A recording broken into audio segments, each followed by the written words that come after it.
secret weapons the U.S. military would use to crush Russia or China in a war. The Defense Advanced Research Projects Agency DARPA, the Pentagon's French science organization, has begun work on a small drone that extends the range of an AIM-120 air-to-air missile.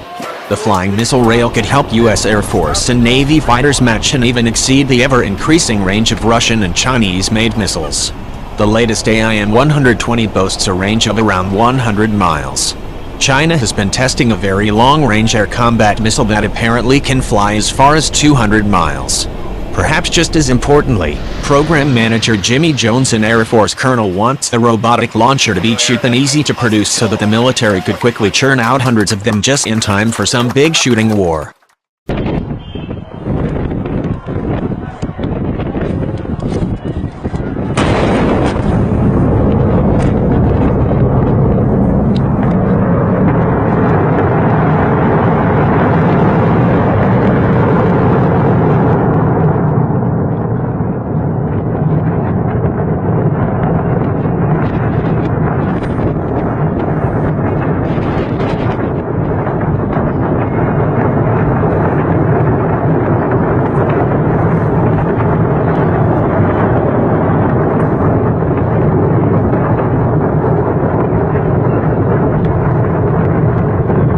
DARPA released its request for proposals for the flying missile rail in early September 2017. The agency is proposing to spend $375,000 over the next year or so developing and testing a prototype. The Flying Missile Rail initiative is a response to the increasing cost and complexity of new warplanes. If the military can't build a new manned fighter quickly and cheaply, maybe it can outfit existing fighters with robotic rails in order to make the fighters deadlier in combat. A new advanced monolithic aircraft typically requires 10 to 25 years to design, develop and build, Jones wrote in his notice to the aerospace industry. New technology concepts are subject to requirements and other processes which can render them programmatically unrealizable before the technology becomes obsolete. An innovative approach is needed to build on demand and to incrementally enhance existing capability. To that end, DARPA wants to do two things: develop a design for the flying missile rail, while also working out a process for producing copies of the rail at a rate of 500 units per month. By comparison, the Air Force and Navy together requested just 325 AIM-120s for 2018, meaning a production rate of around 27 missiles per month. Ideally, the Flying Missile Rail, or FMR, will be capable of doing more than just launching an AIM-120. An FMR is a device that can optionally remain on the wing of a host F-16 or F-18 aircraft and release an AIM-120 missile, or alternately, fly away from the host aircraft, acting as a booster and extending the range of an AIM-120, small diameter bomb or special payload pod, Jones wrote.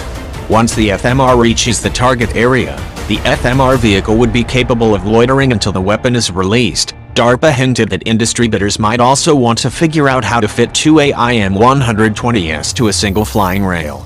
The drone rail must be compatible with the existing underwing hardpoints on Air Force F-16s and Navy F-18s. It must also have space for a radio and antenna so that the rail can communicate with the launching fighter.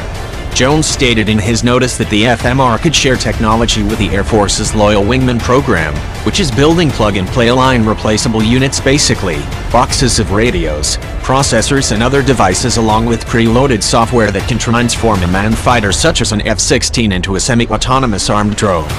Loyal Wingman itself dovetails with the Air Force's QF-16 drone target program, which modifies old F-16s for pilotless, remote flight, as well as the fifth-generation aerial target effort, which is developing a cheap, stealthy target drone that could, in theory, possess combat capabilities.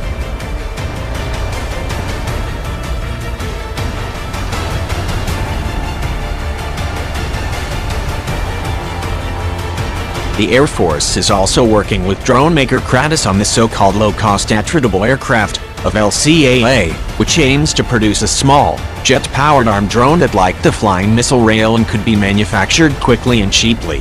The flying branch wants to be able to buy batches of 100 LCAAs at a cost of no more than $300 million, roughly the cost of two F-35 fighters. Finally, the Pentagon has been tinkering with an arsenal plane concept that involves drones or manned fighters flying ahead of and designating targets for heavy bombers carrying potentially scores of missiles. The drones and fighters act as nimble, flying sensors capable of surviving enemy defenses. The bombers stay out of harm's way, waiting to fire barrages of missiles on command. Combining all these efforts, loyal wingmen, 5 GAT, LCAA, the Arsenal plane and the flying missile rail, and it's clear where U.S. air power is headed. In coming years, vast swarms of drones, some newly built, others pilotless versions of old manned jets, could fly into combat alongside manned fighters, each drone and manned fighter carrying its own smaller drones armed with their own missiles. All the fighters and drones would be in touch with distant Arsenal planes carrying additional missile drones. The result could be a much more heavily armed force capable of hitting targets at greater range, all while exposing fewer pilots to enemy fire. And here's the kicker: this more lethal form of air power could actually be cheaper.